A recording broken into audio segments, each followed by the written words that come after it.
Hello students, welcome and welcome back to my channel. तो student, आज हम discuss करेंगे आपकी जो कंटेम्प्रेरी इंडिया एंड एजुकेशन है, सेमेस्टर 1 की आपकी ये बुक है।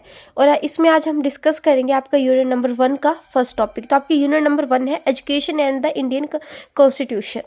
ठीक है, तो पहला टॉपिक आता है Indian constitution, preamble, right and duties. ठीक है, यहाँ तक आज हम पढ़ेंगे राइट एंड ड्यूटीज।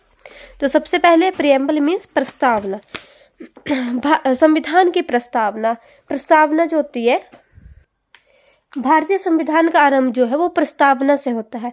यह प्रस्तावना केवल औपचारिक रूप में से नहीं रखी गई, बल्कि यह इसका अनिवार्य अंग है। इसमें भारतीय संविधान की आत्मा निहित है। जिस प्रकार प्रातःकाल से दिन का अनुमान लगाया जा सकता है, उसी प्रकार प्रस्तावना से भारतीय संविधान की मूलभूत धारणा स्पष्ट हो जाती है। ठीक है, तो प्रस्तावना के विश्लेषण करें हम तो संविधान शक्ति का स्रोत है। इसमें यह बताया गया है कि जो संविधान है वो शक्ति का स्रोत है और राज्य का स्वरूप जो है वो इसमें वर्णित किया जाता है प्रस्तावना में। भारतीय संविधान जो है वो उसका जो प्रारंभ होता है वो किससे किया जाता है? वो किया जाता है प्रस्तावना से। फिर आता है भारतीय संविधान की प्रस्तावना का क्या महत्व है। यह संविधान की कुंजी है। यह संविधान के उद्देश्यों को स्पष्ट करते हैं कि संविधान, भारतीय संविधान का क्या उद्देश्य क्या है। इसका अनुमान जो है वो उसकी प्रस्तावना से ही लगाया जा सकता है। यह संविधान की व्याख्या में सहायक है।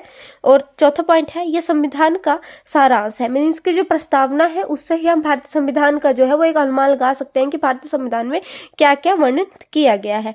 फिर आता है संविधान के उद्देश्य एवं आदर्श। सबसे पहला हमारा उद्देश्य आता है कि न्याय।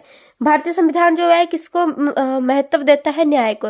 इसमें 3 प्रकार के न्याय शामिल किए जाते हैं, सामाजिक न्याय, आर्थिक न्याय और राजनीतिक न्याय। फिर आता है स्वतंत्रता। विचारों की स्वतंत्रता प्रत्येक व्यक्ति को दी गई है। अभिव्यक्ति की स्वतंत्रता दी गई है, मीन्स की जो हमारी जो खुद की विचारधारा है उनको हम अभिव्यक्त कर सकते हैं। फिर आता है विश्वास की स्वतंत्रता, उपासना की स्वतंत्रता। फिर आता है तीसरा पॉइंट आपका समानता, कि सभी व्यक्तियों को भारतीय संविधान के द्वारा जो है एक समान माना गया है। भ्रातृत्व मीन्स भाईचारा।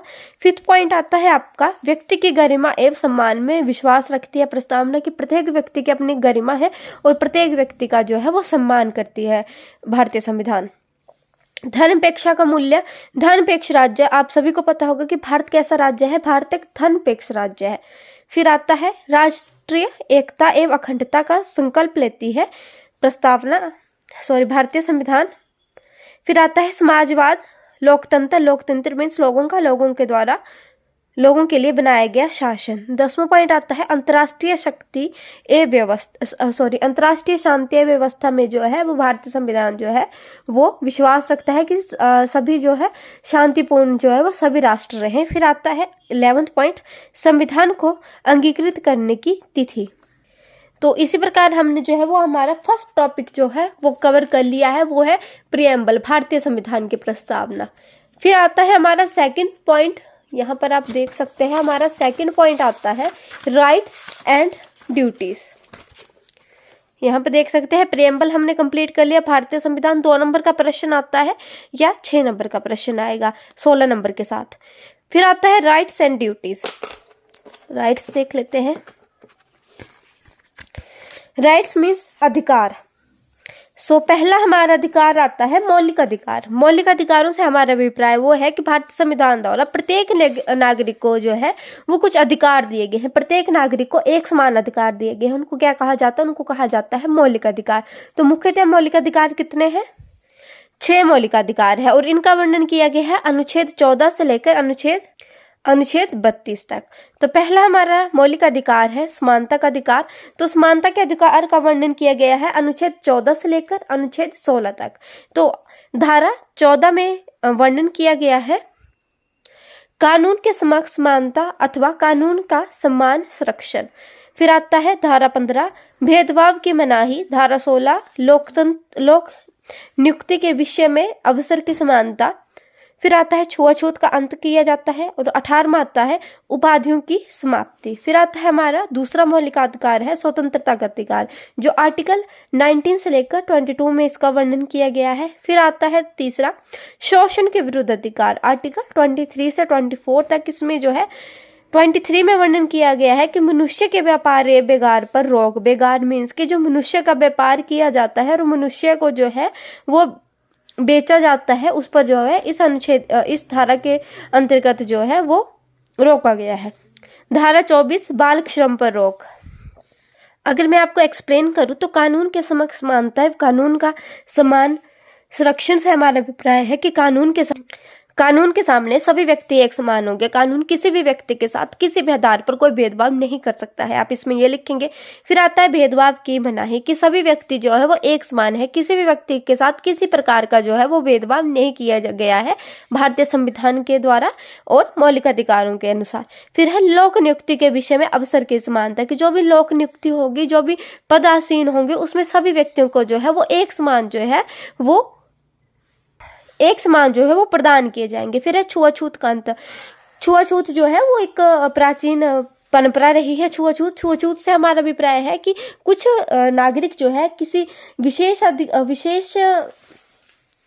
रूप से किसी दूसरे व्यक्ति के साथ छुआछूत करते थे, जिसका जो है अंत किया गया है आर्टिकल 17 के अंतर्गत। फिर है उपाधियों की समाप्ति, कि सभी व्यक्ति एक समान है और किसी भी व्यक्ति को किसी प्रकार की जो है उपाधि नहीं दी जाएगी। फिर आता है आपका दूसरा मौलिक अधिकार। दूसरा मौलिक अधिकार है आपका स्वतंत्रता का अधिकार। आर्टिकल 19 से 22 में इसका वर्णन किया गया है। तो इसमें सबसे पहले आता है भाषण या अभिव्यक्ति की स्वतंत्रता, कि प्रत्येक व्यक्ति जो है वो अपने विचारों को अभिव्यक्त कर सकता है, भाषण दे सकता है किसी भी जो है राष्ट्र के जो है वो पक्ष में हो। फिर उसके बाद आता है आपका दूसरा पॉइंट, शांतिपूर्ण सभा करने की स्वतंत्रता प्रत्येक व्यक्ति को दी गई है। फिर संघ या समुदाय बनाने की स्वतंत्रता दी गई है। और उसके बाद आता है रोजगार की स्वतंत्रता, कि भारतीय संविधान अपनी रुचि, योग्यता और सामर्थ्य के अनुसार कोई भी पेशा अपनाने में स्वतंत्र है भारतीय नागरिक। फिर आता है आपका घूमने फिरने निवास करने की स्वतंत्रता। और लास्ट आता है आपका व्यक्तिगत स्वतंत्रता का अधिकार।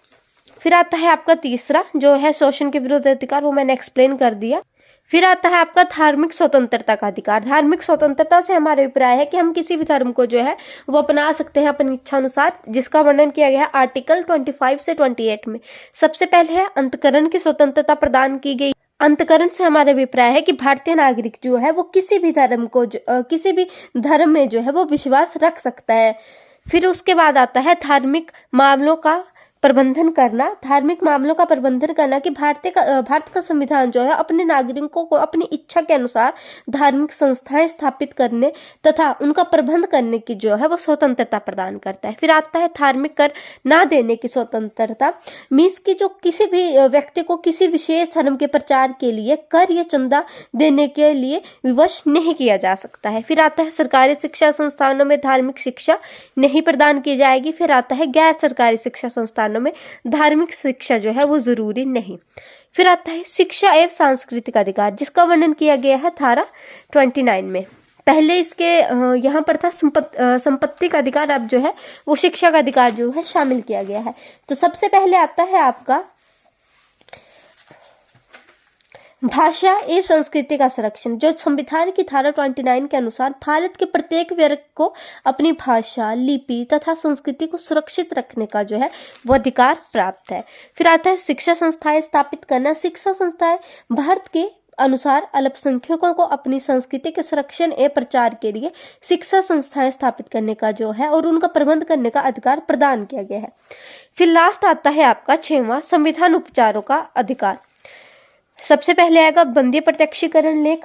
ये 5 लेख है। पहला है बंदी प्रत्यक्षीकरण, दूसरा है परमादेश, तीसरा है निषेध लेख, चौथा है उत्प्रेक्षण लेख और 5वां है अधिकार परीक्षा। तो सबसे पहले अगर हम लेख की बात करें तो वो है बंदी प्रत्यक्षीकरण लेख। इस लेख का प्रयोग करते हुए न्यायालय किसी भी गैर कानूनी ढंग से बंदी बनाए व्यक्ति को जो है वो न्यायालय के सामने जो है उपस्थित करने का आदेश जो है वो जारी कर सकता है। किसके अनुसार? बंदी प्रत्यक्षीकरण लेख के अनुसार। फिर आता है परमादेश लेख।